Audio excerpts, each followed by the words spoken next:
नमस्कार दोस्तों, आपका स्वागत है। आज हम बात करने वाले हैं दोस्तों कि आत्मा को सुख और दुख का अनुभव आत्मलोक में होता है क्या। पृथ्वी की हम आज बात नहीं करने वाले, लेकिन अगर हम बात करें कि मनुष्य के जीवन में सुख और दुख को सच में बहुत ही ज़्यादा महत्व है।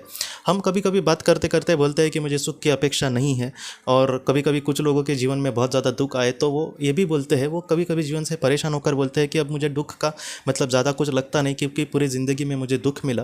तो इस तरीके से मतलब एक शरीर के रूप में या फिर इंसान के रूप में सुख और दुख को एक इंसान के रूप में दोस्तों बहुत ज़्यादा महत्व है। या फिर ये जो सारी चीज़ें हैं, अगर सुख भी ले या फिर दुख भी ले, वो हमारे अंतर मन पर या फिर हमारे भौतिक मन पर, एक इंसान के मन पे वो सारी जो चीज़ें हैं वो बहुत ही ज़्यादा प्रभाव डालती है। इस बात को हमें मानना ही पड़ेगा, चाहे हम कितना भी इसको नकारें, लेकिन सुख और दुख हमारे जीवन में बहुत ज़्यादा प्रभाव डालता है। और कुछ ऐसी भी चीज़ें होती है दोस्तों, सुख को ले या फिर दुख को लो, मतलब बहुत सारे सालों के बाद भी वो वैसी की वैसी चीज़ें याद आती है। तो इन सारी चीज़ों का जो हमारे मन पर प्रभाव है, वो कभी कभी कितने भी साल बीत गए फिर भी वो वैसे के वैसे रहता है। तो एक इंसान के रूप में इस तरीके से हमारे जीवन में सारी चीज़ें होती है दोस्तों। लेकिन हम आत्मलोक में आत्मा जिस तरीके से आगे बढ़ती है उसके बारे में अगर हम बात करें, तो इसका जवाब ये मिलेगा दोस्तों कि आत्मा के रूप में सुख और दुख को वो उस तरीके से महत्व नहीं देगी जैसे इंसान के रूप में हम महत्व देते हैं। जैसे जो इंसान है, अगर भगवान के सामने भी वो नमस्कार करे तो वो यही कहेगा कि मेरे जीवन में कुछ दुख ना आए। मतलब एक थोड़ा सा अच्छा इंसान, थोड़ा ठीक ठाक इंसान होगा तो वो बोलेगा कि मेरे जीवन में पापा दुख ना आए। सुख का मैं नहीं बोलता, लेकिन दुख ना आए। लेकिन कुछ ऐसे एकदम स्वार्थी लोग होते हैं, वो बोलते हैं कि सुख ही आ जाए, दुख का तो नामो निशान हमें नहीं चाहिए। तो ये मतलब एक प्रार्थना करने की बात है, लेकिन हमारे जीवन में जो भी हमारे आत्मा ने चयन किया है या फिर जीवन में जिस तरीके से हमारा मतलब बोलते हैं ना, कार्मिक सारी चीज़ें लिखी है, वैसे ही चीज़ें घट जाएंगी, चाहे हम भगवान के पास कुछ मांगे या फिर ना मांगे। लेकिन आत्मलोक में क्या होता है दोस्तों, हमारी या फिर आपकी जो आत्माएं हैं वो इस तरीके से नहीं सोचती। आत्मा के लिए ज़्यादा महत्वपूर्ण बात यह होती है कि मेरा आध्यात्मिक विकास अच्छे से हो रहा है कि नहीं। मैं आपको एक उदाहरण के लिए कह रहा हूँ कि जो मतलब एक ऐसा लड़का है, वो एक स्कूल में है और वो अपने पढ़ाई को लेकर बहुत ही सीरियस है। उसको मतलब उसका सपना है कि वो बहुत ही अच्छे से पढ़े लिखे और इन सारी चीज़ों को जिसके वजह से उसको स्कूल में डाला है, उसके उद्देश्य को वो बहुत ही अच्छे से पूरा कर सके। तो ऐसा जो लड़का है दोस्तों, वो सुख को देखेगा या फिर दुख को देखेगा? आप सोचिए, 1-2 मिनट के लिए आप सोचिए। इसका जवाब यह है दोस्तों कि वो इन सारी चीज़ों के बारे में नहीं सोचेगा। वो क्या सोचेगा कि मेरी पढ़ाई किस तरीके से चल रही है।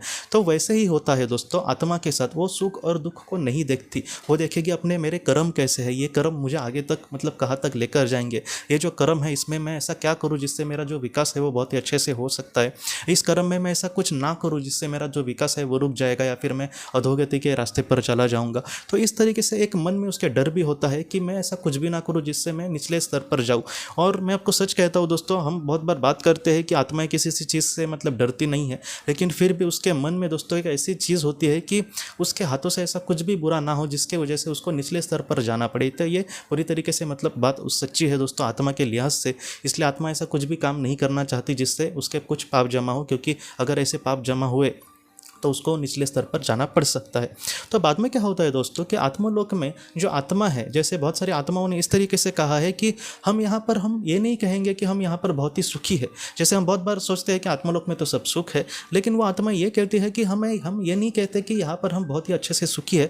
वो ये कहते हैं दोस्तों कि हम यहाँ पर समाधान की पूरी अवस्था में है।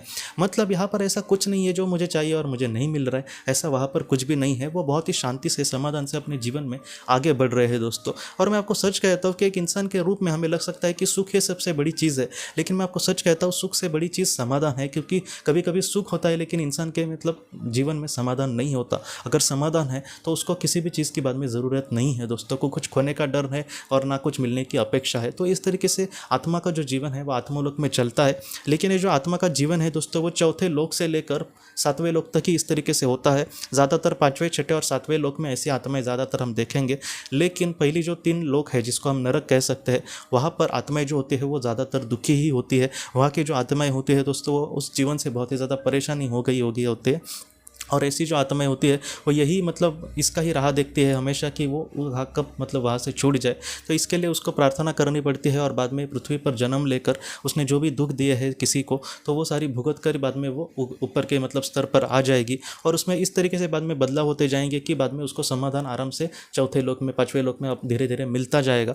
लेकिन अगर हम बात करें तो निचले स्तर में समाधान ऐसे कोई भी नहीं है चीज़। और ये सारी चीज़ें इसलिए होती है क्योंकि उन्होंने पृथ्वी पर कुछ बुरा किया होता है। इसलिए जीवन में दोस्तों हो सकता है कि आज हम कुछ अच्छा कर्म कर रहे हैं और हमें दुख मिल रहा है, लेकिन उस दुनिया में दोस्तों आत्मलोक के अगर अच्छा जो कर्म करेगा उसको सुख और समाधान ज़रूर वहाँ पर मिलेगा। वो हंसते खेलते वहाँ पर बहुत ही अच्छे से ज़िंदगी बिताएंगे। वहाँ पर उनके पास कुछ नहीं है, ऐसा नहीं होगा। जो भी उनको चाहिए वो उनके मतलब सोच में आने से पहले ही उनको मिल जाएगा। वो सब उनको अपने जीवन में बहुत ही अच्छे से आगे बढ़ना पड़ता है। और वहाँ पर बहुत लोग इस तरीके से भी डरते हैं दोस्तों कि जैसे पृथ्वी पर कोई अच्छा एक इंसान है तो उसके हाथों से हो सकता है कि कुछ बुरा कर्म हो। तो मतलब बहुत लोग ऐसे भी मुझे सवाल पूछते हैं कि आत्मलोक में हमारे हाथों से ऐसा कुछ होगा नहीं ना।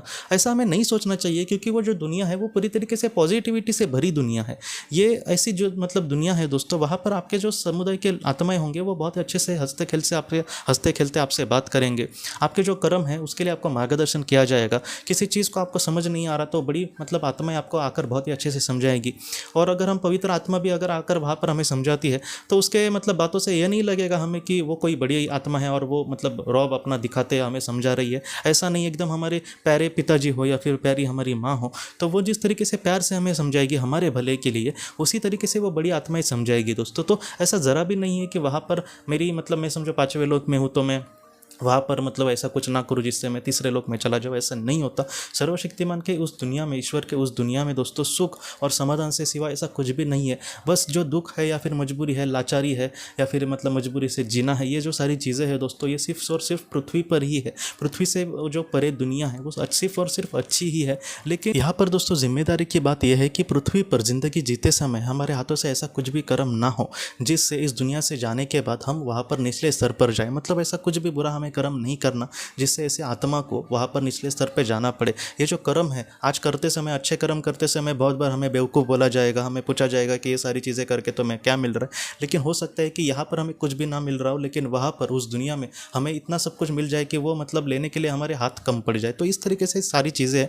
इसलिए जीवन में दोस्तों अच्छे कर्म से हमें बढ़ना है। जिस तरीके से संतों ने अपने विचार में कहा है कि दुनिया में तुम मतलब किसी को ठगना मत, तुम किसी का कुछ बुरा मत बोलना, कोई हमें बद्दुआएं दे, ऐसा मतलब हमारे हाथों से कुछ भी कर्म ना हो। तो इन सारी चीज़ों को लेकर बहुत ही ज़्यादा इस पर गंभीरता से देखकर हमें अपने जीवन में आगे बढ़ना होगा दोस्तों। तो इस तरीके से आत्मा को जो वहाँ का जीवन है चलता है, उस दुनिया में आत्मा को किसी सुख और दुख से मतलब इस तरीके से गुजरना नहीं पड़ता जैसे पृथ्वी पर हमें गुजरना पड़ता है। लेकिन वहाँ पर वो पूरी तरीके से समाधानी होगी। वो अपने समुदाय के आत्माओं के साथ हंसते खेलते बहुत ही अच्छे से जीवन को काटेगी और इस तरीके से उसका जो विकास स्तर है वो धीरे धीरे बढ़ता जाएगा। और जब उसको मोक्ष मिलेगा तब उसको पृथ्वी पर बाद में फिर से आने की ज़रूरत नहीं पड़ेगी। उसके बाद वो आत्मलोक में ही बहुत ही खुशी से अपनी ज़िंदगी आगे का सफ़र को मतलब बहुत ही अच्छे से तय कर सकते हैं दोस्तों। तो दोस्तों हम अपने अगली वीडियो में किसी नए विषय को लेकर मिलेंगे। तब तक आप अपने परिवार का ख्याल रखना। आपका बहुत बहुत धन्यवाद।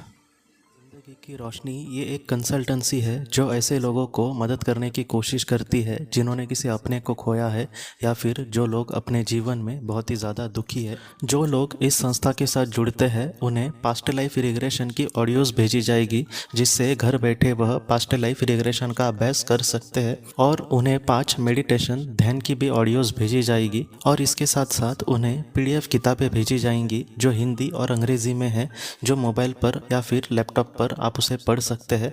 और 10 ऑडियो बुक्स भी आपको भेजी जाएंगी। तो दोस्तों अगर आप इस संस्था के साथ जुड़ना चाहते हैं तो कृपया इस नंबर पे व्हाट्सएप मैसेज करें। आपका बहुत बहुत धन्यवाद।